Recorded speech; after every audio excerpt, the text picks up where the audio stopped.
हमारी मसाजिद को, हमारी खानकाहों को किसी की नज़र लग गई है। इस बुनियाद पर कोशिश ये की जा रही है जो पुराने इदारे हैं उन्हें ख़त्म किया जाए और नए इदारे बनने ना दिए जाएं। वजह क्या है? वजह सिर्फ ये है कि पूरी दुनिया जानती है कि मोमिनों के बीच ये इदारे रूह का काम करते हैं। बेशक जब इस कौम से उलमा ख़त्म हो जाएंगे तो ये कौम खुद ब खुद मुर्दा हो जाएगी। जब इस कौम से इल्म उठ जाएगा तो ये कौम खुद ब खुद तबाह होने लगेगी। इसलिए मेरी आपसे गुजारिश है, हमें अपने मदारिस के लिए किसी दान, किसी भीख की ज़रूरत नहीं है। ये मदारिस कल भी हुजूर के ग़ुलाम चला रहे थे और आज भी हुजूर के ग़ुलाम चला रहे हैं और इंशाअल्लाह सुबह क़यामत तक इन मदारिस को मुस्तफ़ा के ग़ुलाम चलाते रहे। सुभान अल्लाह, माशाअल्लाह। मगर तकलीफ़ कब होती है? जब हमारे ही लोग हमारे ही बीच में खड़े होकर के और हमारे मदारिस के ख़िलाफ़ बोलते। जी जी बेशक। हमारी मस्जिद में मौलाना हाशिम साहब मेरे गांव के गवाह हैं, लेंटर की तैयारी थी, डूला पूला सब हो गया। थाने से बंदा आके कहता है कि आपकी मस्जिद पे एप्लीकेशन लगी है, ये मस्जिद नहीं पटेगी। अल्लाह। आज तक बिना लेंटर के मस्जिद की दीवारें खड़ी हैं। मैंने दिल्ली तक पता किया तो पता ये चला उसको रुकवाने में काम कलमा पढ़ने वालों का है। अल्लाह अकबर। ये कंडीशन है हमारी। जब कभी हमारे मदारिस और मसाजिद पे आंच आती है ना तो शायद किसी न किसी पत्थर के नीचे हम ही निकलते हैं। अल्लाह अकबर। डॉक्टर इकबाल का ये शेर याद रख लीजिए, न संभलोगे तो मिट जाओगे हिंदी मुसलमानों, तुम्हारी दास्तां तक भी ना होगी दास्तानों में। बेशक अभी वक्त है सुधर जाएं, हम अपने मदारिस, अपनी मसाजिद का साथ दें। मस्जिदों को सजदों से आबाद करो, मदारिस को कुरान की तिलावत से आबाद करो। सुभान अल्लाह, सुभान अल्लाह। मैं ना जलसों का मुखालिफ हूँ ना मैं उर्सों का मुखालिफ हूँ, लेकिन दुख इस बात का है एक एक बस्ती में साल में 3-3 जलसे होते हैं लेकिन घरों में कुरान पढ़ने वाले नजर नहीं आ रहे। बेशक कुरान पढ़ने वाले नजर नहीं आ रहे। पहली बात तो बच्चियों को कुरान आता ही नहीं और जिन्हें आता है उन्हें हिज्जों से आता है, और हिज्जे भी इतने खतरनाक, ब्रेकर से भी ज्यादा बड़े लगते हैं। ये कंडीशन है हमारी कौम की, ये हालत है हमारी कौम की। जबकि होना यह चाहिए था एक एक बच्चे को कुरान का कारी होना चाहिए, सुभान अल्लाह। एक एक बच्चे को कुरान आना चाहिए था। लेकिन बच्चे तो बच्चे, बड़े बूढ़े जो 2-2 करोड़ का बिजनेस संभाल लेते हैं, जी जी। जिन्हें हिसाब उंगलियों पे आता है, उन्हें कुरान की 10 सूरतें नहीं आती। अल्लाह। बाल सफेद हो गए, जमीन को 20 बिस्मानसी से नाप देते, लेकिन आज तक गुस्ल के फर्ज याद नहीं है। सही बात। आज तक वुजू के फर्ज हमारी कौम को याद नहीं है। और इमाम ये कहते जुमे में खुतबे से पहले आ जाया करो, तो कहते तुम तो ठाली रहते हो, तुम्हें काम ही क्या है। हमसे पूछो जनाब बच्चे कैसे पाले जाते हैं, ये कह के पीछा नहीं छुड़ेगा। ओ भाई उलमा के पास वक्त गुजारो, जी बेशक। इन्हें टाइम दो, ये कह के पीछा नहीं छूटेगा। मालिक 300 बीघे जमीन थी जोतने में रह गया, आलू के पैकेट फट गए थे इकट्ठा करने में रह गया, ये कह के पीछा नहीं छुटना है। अपना वक्त उलमा को दो, दीन सीखो, दीन समझो और दीन पे अमल करने की कोशिश करो। दावे के साथ कहता हूं, अगर दीन आम कर दिया जाए मजहब इस्लाम, तो फिर हमारे माशरे से 90% बुराइयों का खात्मा सिर्फ इसकी जानकारी की बुनियाद पे हो जाए। बेशक बेशक बेशक। हम आज जो सैकड़ों बुराइयां फैली हुई है ना, ये दीन ना जानने की वजह से भी फैली हुई है। बेशक दीन ना जानने की वजह से फैली। हैरत होती है, अभी जलसा हो रहा था, नाम नहीं लूंगा शायद समझ जाएं लोग अगली बात। एक शायर नात पढ़ता, नीचे से एक बंदा कहता बैठ जाइए। ये कंडीशन है हमारी, हमें नात के अल्फाज भी गिरा गुजरते हैं। मर के देख कब्र में कौन आएगा बचाने के लिए। हुजूर की नात, हमारी इस जज्बे ने हमारा जनाजा निकाला है। इस तरह की हरकतों ने तबाह किया हमको। मैं आपसे नहीं कहता अगर ये मेरा इलाका नहीं होता तो, मैं आपसे कह के जाना चाहता हूं, नात हो, कुरान हो, जब भी ये पढ़े जाएं इन्हें इबादत की नजर से सुना जाए। सुभान अल्लाह। क्योंकि इनका पढ़ना भी इबादत है, इनका सुनना भी इबादत है। ये ख्याल रखा जाए। नात पढ़ना अगरचे फर्ज नहीं है, लेकिन नात की तौहीन तुम्हें कुफ्र तक जरूर ले जाएगी। सही बात है, बेशक। नात की तौहीन तुम्हें जहन्नम तक ले जाएगी। इसलिए मेरे भाई, जलसों में वो आके बैठा करें जो बड़े ज़र्फ वाले हों। इस महफिल में कम ज़र्फों का कोई ठिकाना नहीं होता। यहां शरीफुन नसब आया करें, यहां 6 लोग आके बैठा करें। कोई ज़रूरत नहीं है भीड़ बढ़ाने की। हम तो अक्सर कहते हैं 4 होने चाहिए, मुस्तफ़ा के सच्चे गुलाम होने चाहिए। सुभान। करेंगे इंशाअल्लाह ऐसा। जलसों का अदब किया करें। जितनी देर मुस्तफ़ा की नात हो अदब रहना चाहिए, जितनी देर हुजूर की महफिल सजी हो अदब रहना चाहिए। इसलिए महफिलों को बेहतर करो। मेरी कौम के नौजवानों में बात अर्ज कर रहा था, अपने इदारों के हमदर्द हो जाओ, अपने मदरसों से प्यार करने लगो, कुरान वालों से मोहब्बत करो, इनकी इज्जत किया करो, इन्हें प्यार दिया करो। मुझे मौलाना शुएब साहब ने बताया, यहाँ जितने बच्चे पढ़ते गए सबको बस्ती वाले खाना खिलाते। सुभान अल्लाह। आप एहसान नहीं कर रहे हैं इन पे, बल्कि ये एहसान कर रहे हैं आप पे खाना खा करके। बेशक। ये जहन में बात रखें, ये आप पे एहसान कर रहे हैं खाना खा करके, इसलिए कि आपने जो लुक़मा खिलाया है ना, ये आपको उसका सिला रब से दिलवाएंगे। बेशक। जो पानी आपने पिलाया है, ये उसका बदला आपको रब से दिलवाएंगे। आपका बेटा हाफिज ना बन सका, आप खुद हाफिज न बन सके, लेकिन क़यामत के दिन जब इन ताज वालों को उठाया जाएगा, एक लाइन जन्नत की लगी होगी, एक लाइन दोज़ख की लगी होगी, फिर हुक्म होगा जहन्नमी जन्नत में जाएं, जन्नती जन्नत में जाएं।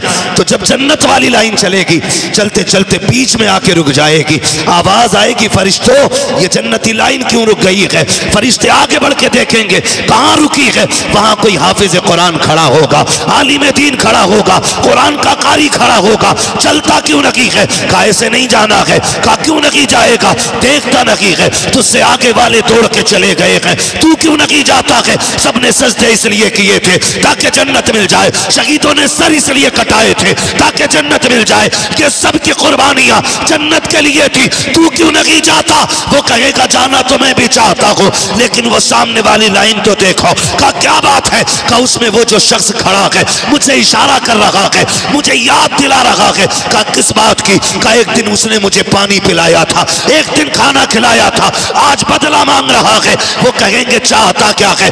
तब वो कहेगा ये चाहता है आज यहां से उठा के इसे इस लाइन में खड़ा कर दिया जाए, जहन्नम से हटा करके जन्नत में ले जाया जाए। फरिश्ते कहेंगे मालिक ये तेरा बंदा है, आगे बढ़ना नहीं चाहता, बल्कि अपने करम फरमा को अपने साथ ले जाना चाहता है। रब का दरियाए करम जोश में आएगा, आवाज आएगी, फरिश्तों कह दो ये जिसे कहता जाएगा हम उसे जन्नत देते जाए। सुभान अल्लाह। नारे तकबीर, नारे रिसालत, नारे गौसियत, मसलके आला हजरत, फैज़ान आला हजरत मुफ्ती हम्माद रजा साहिब क़िबला आरिफी कॉन्फ्रेंस। सुभान अल्लाह। ओ मेरे भाई खिलाया करो।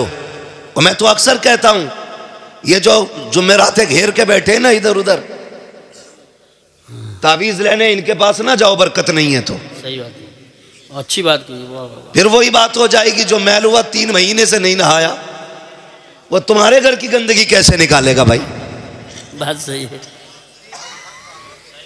इसके घर इतने लाले पड़े हैं कि आटा उधार आया है, और हम कह रहे हैं बाबा तावीज़ दे दो बरकत हो जाए। जिसे खुद ना मिल रहा हो, सही बात है, वो तुम्हें देगा। बात है। इतना सनीचर करवट से नहीं निकलेगा कोई मौलवी उसके। वो हमारी कौम घुटने मिला मिला के बैठती है। एक तो टीम निकली है, दाढ़ी नहीं है उसकी, और ऐसे ही पीर दड़मुंडा, ऐसे मुरीद दड़मुंडे। वो सोच रहे फ्री में काम हो गया भाई। वो भी चाह रहे थे कि इबलीसों को कोई इबलीस मिल जाए। हो गया इंतजाम। जा रहे जुमेरात के दिन। मैं कहता हूँ एक वजीफ़ा मैं बता रहा हूँ, तावीज़ मैं नहीं दूंगा, वजीफ़ा बताऊंगा। तेरे घर में बरकत नहीं है ना, मदरसे आ, मौलाना नातिक से कह के कुरान वाला हमें दे दिया जाए। कह मौलाना शुएब से आके या साथी साहब में से किसी से कह एक कुरान वाला दे दो, उसे लेके जा, और जो तेरे घर का सबसे बेहतर बर्तन हो ना उसमें खाना आके रखना। सुभान अल्लाह। गलती करते हैं हम, दावत तो कर देते हैं लेकिन डिस्पोजल में रखते हैं आगे खाना। फाइबर वाली प्लेटें चल रही हैं ना, वो खाओ फाड़ो फेंक दो, उसमें खाना रखा जाता है। क्यों? ताकि हमें धोना ना पड़े। सही बात है। और साइंस इतनी उड़ी ये कहती है कि झूठा खा लो तो बीमारी लग जाती है। मैं कहता हूं साइंस तेरी औकात क्या है? तुम जितना चाहो उड़ लो, मेरे मुस्तफा के कदम से लगने वाले खाक के बराबर नहीं हो सकते हो। तुम कहते हो झूठे में बीमारी होती है, मदीने वाले ने कहा है मोमिन के झूठे में रब ने शिफा रखी है। सुभान अल्लाह माशाअल्लाह, बहुत खूब बहुत खूब। सुभान अल्लाह सुभान अल्लाह। बंद कर। जब से हमने एक दूसरे के साथ खाना छोड़ दिया, बड़ी बड़ी बीमारियां लगने लगी। गिलास अलग रख रहा प्लास्टिक का, और अक्सर देखा अगर कोई स्टील का या किसी चीज का गिलास फाइबर का होता है ना, उसमें मांग लो पानी दे दे, तो उसे फिर धो के फेंक के फिर देते हैं दूसरे गिलास में। शर्म करी यार। मुफ्ती इस्माइल साहब ने पी लिया है ना, तो उसे धो के पिया कर। अगर इल्म वाले पी लें, उसे धो के पिया कर। जो बीमारियां दवा से नहीं कटती हैं, वो बुजुर्गों के झूठे और इनकी दुआओं से कट जाया करती है। बेशक बेशक, बहुत अच्छी बात है। हम दावत भी देते हैं ना, सुभान अल्लाह, तो उसमें फाइबर की प्लेट में खाना दे रहे हैं कि तलबा खाएंगे, बुला के खिलाते हो। आओ दावे के साथ कहता हूं, जिसके घर में बरकत ना हो, रोजी खत्म हो रही हो, लाओ कुरान वाला पढ़ने वाला। मैं बात उसकी नहीं करता जिसकी तहज्जुद कज़ा नहीं होती हो, उसकी भी बात नहीं है। जो 3 लाख बार सुबह शाम तक कलमा पढ़ता हो, उसकी भी बात नहीं है। जो रात में 1000 रकात नफल पढ़ता हो, उस बच्चे को लेकर के आ जाओ जिसे तहारत का भी तरीका ना हो लेकिन दीन सीखने वाला हो। उसे ला के बैठा दस्तरखान पे के प्यारे उंगलियां डाल, हाथ डुबो दे। खुदा की कसम, जैसी हाथ सालन में आएगा, अल्लाह इसकी उंगलियों के जरिए तेरे घर में बरकतें अता फरमा दे। सुभान अल्लाह माशाअल्लाह। ये कुरान वालों का इजाज़ है। वाह वाह वाह, इज्जत किया करो। बहुत अच्छी तकरीर है। उनसे ला रहे हो तावीज जिसे बिस्मिल्लाह में बड़ा शीन दिख रहा। क्या बात। औरतें फेल कर दी कुरान पढ़ने में इन जानवरों ने। हमारी कौम गुमराह हो रही है। बरकत नहीं है। कुरान वाला ला, हाथ उठा कि आज ऐसे न जा, इन लुकमों का बदला दे जा। उससे हाथ उठवाना। कसम खुदा की, अगर मेरे मेहमान से कोई कुछ मांग ले और उसकी वसअत में ना हो और मेरी ताकत में हो, तो मैं रेशम में आग लगा दूंगा ताकि मेहमान रुसवा ना हो। ये मेरे मेहमान नहीं, ये मदीने वाले के मेहमान हैं। जब इनके हाथ उठेंगे ना, फिर महबूब की नजर करम होगी। हाथ नीचे बाद में आएंगे, बरकतें मदीने से पहले भेज दी जाएंगी। इन्हें लाया करो ना, सुभान, इन्हें खिलाया करो। मैं मुबारकबाद पेश करता हूं उन लोगों को जो इन्हें खाना खिलाते हैं, जो इन्हें पानी पिलाते हैं। तुम नहीं जानते हो, हमारा उसूल ये है कि एक मेहमान आए तो 2 का खाना बनाते हैं, 2 आए तो 3 का खाना बनता है, 3 आए तो 4 का बनता है, यानी ज्यादा ही बनाते हैं हम लोग। जब बंदे की आदत ये है तो रब का करम कैसा होगा? खुद अंदाजा लगाओ। जब बंदे की आदत है तो फिर रब का करम कैसा होगा? इसलिए अगर बरकत ना हो ना, तो कुरान वालों को खाना खिलाया करो। और ये मौलाना नातिक साहब ने बात कही, शादी का इंतजार तो शायद कुछ दिनों का होता है, लेकिन कुरान का इंतजार बरसों का होता है। बड़ी बात है। और अगली बात कहूं, मैं उन बापों को सलाम करता हूं जिन्होंने इन बेटों को मेहनत करके खिलाया है। वो माए सलाम के लायक हैं जिन्होंने इन बेटों को दूध पिला के पाला। वो बहनें मुकद्दरों वाली हैं जिन्होंने इन भाइयों की खिदमत की है, जो बदले में लंका, श्रीलंका, अमेरिका, फ्रांस का टिकट नहीं देंगे। जब घर जाएंगे तो माँ बाप को जन्नत का टिकट देंगे, जन्नत का टिकट देंगे। बड़ी बात होती है। आपका भी जी चाहता होगा आज देख के, काश मेरा भी बेटा इस कुर्सी पे होता, काश इस लाइन में एक मेरा भी लाल होता। हर दादा चाहता होगा काश मेरा भी पोता बैठा होता। मैं माओ से गुजारिश करूंगा, बापों से गुजारिश करूंगा, जुमले दिए जाते हैं, मौलवियों ने बेड़ा गर्क करके रख दिया कौम का। हमने कौम का बेड़ा गर्क नहीं किया, उलमा ने कौम का बेड़ा गर्क नहीं किया, बल्कि माँ बाप ने औलाद का बेड़ा गर्क करके रख दिया है। वजह सिर्फ ये है, जो माँ बाप रातों में उठ के औलादों के लिए दुआएं किया करते हैं, उनके बेटे नसीबों वाले हो जाते हैं। और जो 11 बजे सो के 4 बजे नहीं, 10 बजे नहीं, 12 बजे उठा करते हैं, उनके बेटे तबागियों के क़ार अमीक में जाके गिर जाया करते। बेशक बेशक बेशक, हक, बुरा ना मानना, हक है बिल्कुल। तारीख गवाह है, माँ बाप के आंसू औलाद के हक में बड़े मुफीद होते हैं। माँ बाप के आंसू औलाद के हक में बड़े मुफीद होते हैं। मैं क्या, मेरी औकात क्या, आप क्या, माँ बाप के सामने कुछ नहीं। लेकिन माँ बाप से गुजारिश है, 3 बजे तक तू पबजी खेल लिया, 4 बजे तक तेरा लल्ला खेलेगा। बात सही है ना। बेटे पे 6 इंची का मोबाइल है, अब्बा पे 12 इंची वाला। वो कह रहा तू बेगैरत तो मैं महा बेगैरत हूं। सही बात। तो फिर कह रहा साहब मौलवियों ने मुआशरा खराब कर दिया। माज़अल्लाह, इतनी तकरीरें कर रहे हैं, कुछ सुधार तो आना रहा। जब तू कसम खा के बैठा मानना ही नहीं है तो सुधरेगा कौन? सही पोस्टमास्टम कर रहे हैं आप। नहीं बताओ ना बाबा, जब बंदा कसम खा के बैठा माननी नहीं है तो सुधरेगा कौन? कुछ तो कहना, अरे मौलवियों के तो आपस के झगड़े ही बतेरे हैं। माज़अल्लाह, मैं इसलिए नहीं सुनता, ये आपस में बड़े लड़ते रहे। भाई लड़ाई तो खानदान में भी होती है, तो तुम खानदान छोड़ देते हो। लड़ाई घर में भी होती है, तो क्या घर छोड़ देते हो? लड़ाई बीवी से भी होती है, तो बीवी छोड़ के घर से निकल जाते हो। अगर लड़ाई के बाद उसके पास ना जाने ही हल है, तो फिर आप कैसे जिंदा है? मेरी गुजारिश आपसे है, हर गलत काम का जिम्मेदार अपनी कौम के जिम्मेदारों को ना ठहराओ। जी जी सही बात। आपकी भी अपनी जिम्मेदारियां हैं। तू खुद बता, तूने रात के 3 बजे उठ के कितनी बार बेटे के लिए दुआ मांगी है? जिस तरह ट्यूबवेल और नदी नहर का पानी फसलों को सैराब करता है, इसी तरह माँ बाप की आंख का पानी नस्लों को सैराब करता है। सुभान अल्लाह, माशाअल्लाह माशाअल्लाह। ये याद रखिएगा, अगर चाहते हो नस्लें अच्छी हों तो फिर आंसू बहाने के आदी बनो। सरकार मखदूम माहिमी बहुत बड़ा नाम है, मुंबई में आराम फरमाने वाली जात है। होश संभाला, यतीमी कदा सीने पे था। कहने लगे माँ मैं पढ़ना चाहता हूँ। माँ का इकलौता लाल है, सुने बहुत गौर से, इकलौता लाल माँ का। माँ ने कहा शहजादे अगर तू चला गया तेरी बड़ी याद आएगी। बाप की निशानी है तू, तुझे देख के कलेजा ठंडा होता है। कहने लगे माँ मैं इल्म के बगैर नहीं रह सकता, ये अल्लाह वालों की शान होती है। और गधे कहते हैं कि नहीं नहीं, ये मौलवियों की लाइन अलग है, फकीरों की अलग है। फकीरों की नहीं, टीचरों की अलग है। सही नाम दिया।